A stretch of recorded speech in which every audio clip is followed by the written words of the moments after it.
You might recall that during Amy Coney Barrett's Supreme Court nomination hearing, some details came up about an organization that she was involved in, which has been likened by many as a cult. Some say that's totally unfair. Well, some newly leaked footage shows that, I don't know, maybe there's something to it. This is the People of Praise. It's a secretive Christian faith group that counts Amy Coney Barrett as a member, up into including now. They apparently consider women's obedience and subservience to men as one of its key early teachings, which is just so much fun. This is according to leaked remarks as well as writings of the wife of the group's founder, who was nice enough of the group's founder to allow her to write. That was nice of him, how progressive. Anyway, here's a bit of the video from the People of Praise. And suddenly we were having teachings on headship and the roles of men and women and all sorts of things we hadn't counted on at all. And some of the women who are still in my women's group, as a matter of fact, would wear sunglasses all the time because they were always crying, okay? And would have to hold on to their chairs every time somebody started teaching because what are we gonna hear this time? But it all worked out just fine. So what would you get if you had some sort of mad scientist lab and you combined Betty White with The Handmaid's Tale and cringy laughter? Something like that, actually. She was describing an absolutely horrifying ordeal. Women who were so beaten down by the experience they were undergoing, so terrified about what the future might bring, that they could not stop crying. And they would literally grip the furniture because they had no idea what insane thing a male religious zealot was gonna bark at them, that was gonna strip away their rights, consign them to humiliation, degradation, and they knew they would have to accept that. Whatever this insane man yelled at them would be their new nightmarish reality. And that woman looks back on that and says, it all worked out, and all the men in the room laughed and laughed. It's great for them, great news for them that the women were put in a position where they were forced to deal with this. Do you know how weird you have to be considered a weird religion? Like, this is way weirder than normal Christianity, where a man chants a dead language and then makes you drink another, like a dead man's blood and eat his body so that you, after you die, cannot be dead anymore.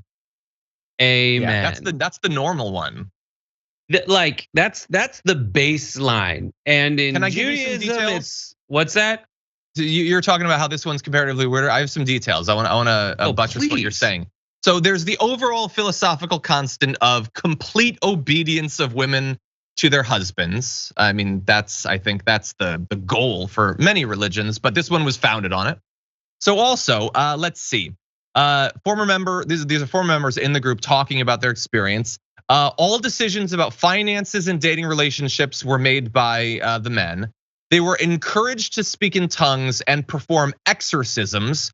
So I think we can all agree that it is one thing to be in the throes of religious lunacy and to begin yourself speaking in tongues. I think that's weird, I can't imagine it. But to tell another person, hey, we've had some complaints, you're not speaking in a made up language enough, and we would really love it if you would pretend to speak a language that doesn't exist. It would just really look good for the group if you would start babbling in front of everyone. That's so much weirder than just doing it yourself.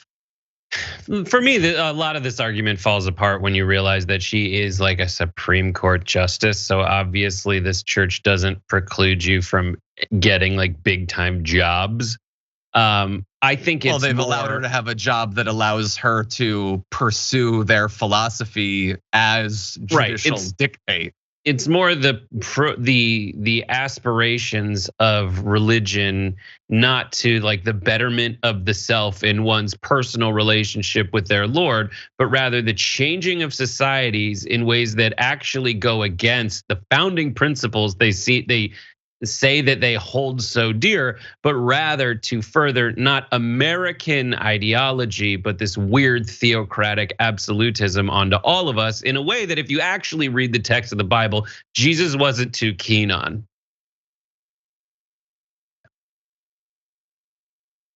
It's always weird to me when I finish a sentence and I just take John's breath away. Yeah, no, like you all right there, buddy? Supreme Court. She's on the Supreme Court. Like she had never argued a case before. She wasn't experienced enough. There was no justification for it. She was chosen because she's a young wackadoo. She's crazy and young, so they can have her be on there for a very long time being crazy. And lying during her nomination hearing because she knew it didn't matter if she lied. She could lie as much as she wants about what she's gonna do, or she's gonna exercise independent judgment or whatever. Get the hell out of here. She's gonna do whatever religious dogma dictates through her mind, her own misinterpretation of Christianity. That's what she's gonna do. She knew it. She was chosen because everyone else knew it, but she got to lie about it and cannot be taken off the court effectively. Right, she bore false witness against an entire country when she said that Roe was the settled law of the land. She lied. She lied. Now in her mind, she's lying for the betterment of everybody, and that's just me pointing out a hypocrisy. But what's worth pointing out is that getting people like her, enough people like her on the Supreme Court took 30 years or 50 years and a lot of money. And what's scariest is I don't know if you guys covered this, I'm sorry, I don't know, but you might have yesterday. But the same people behind the initiative to get people like her on the court just received $1.6 billion in dark money assets and donations to do stuff like this again. And to show you how extreme she is, you don't need to only look at the fact that they overturned Roe. You need to understand that Roe was 7-2. And 5 of the justices that supported the original Roe decision were appointed by Republicans. And since then, the Federalist Society has put way more than $1.6 billion, and their cohort have put way more money and resources into that to turn the Supreme Court certifiably crazy by virtue of the evidence that I just gave you. They made Rehnquist, the only Republican to vote against Roe, the Chief Justice of the Supreme Court. They took the wacko and put him in charge. That's how, and this amid a backdrop of them saying that we don't want the Supreme Court to be politicized.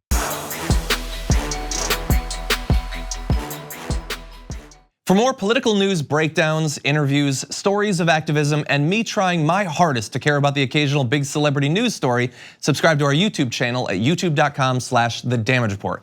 And you can ring the bell wherever it is so you don't miss anything.